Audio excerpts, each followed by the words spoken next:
Bon, j'ai un ami, il y a quelques années de cela, que j'aime beaucoup d'ailleurs, qui est une des personnes les plus drôles que j'ai pu rencontrer dans ma vie, qui est également clairvoyante et qui est extrêmement prudent. Il fait attention. Et il m'a toujours beaucoup fait rire parce qu'on était dans les jeunes années et que lui, il démarrait un peu dans la vie, donc il avait son premier appart.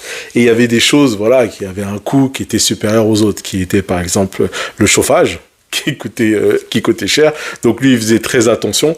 Et bien sûr, il avait sa petite voiture et donc il faisait attention également à l'essence qu'il mettait dedans.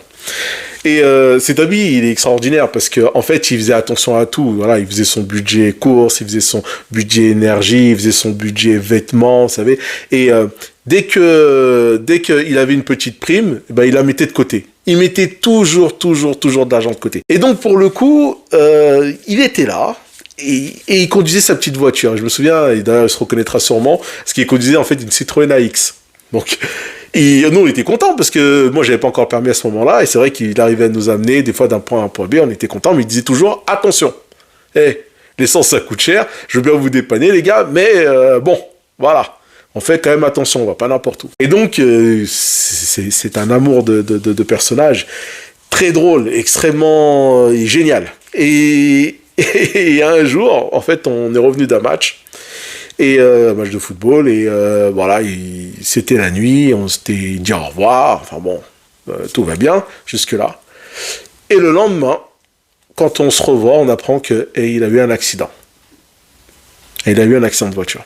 Alors, rien de grave, hein, il allait très bien, c'est juste, comme je dis, de la tôle froissée, mais sa voiture, cette Citroën AX, qu'on avait tellement l'habitude de le voir, on le reconnaissait, et ben elle était pliée, c'était fini, donc il pouvait plus l'utiliser, elle était irréparable, donc forcément, et ben il s'est retrouvé en fait sans voiture.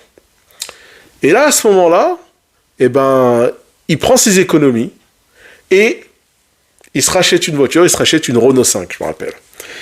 Et là, je regarde, je dis, waouh, et dis donc, t'as acheté une nouvelle voiture. Et là, il me dit, bah ouais, bah écoute, c'est pas compliqué, j'avais quelques économies, je les ai prises, et je les ai mis dans un nouveau véhicule.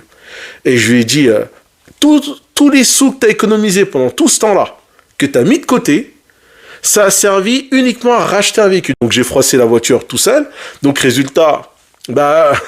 J'étais pas en tout risque, parce que c'était en France, donc j'étais assuré au tiers pour faire des économies, donc bah, forcément on me rembourse pas la voiture. Donc, heureusement que j'avais cet argent de côté qui m'a permis d'acheter une nouvelle voiture. Et là, ça a commencé à réfléchir un tout petit peu dans ma tête.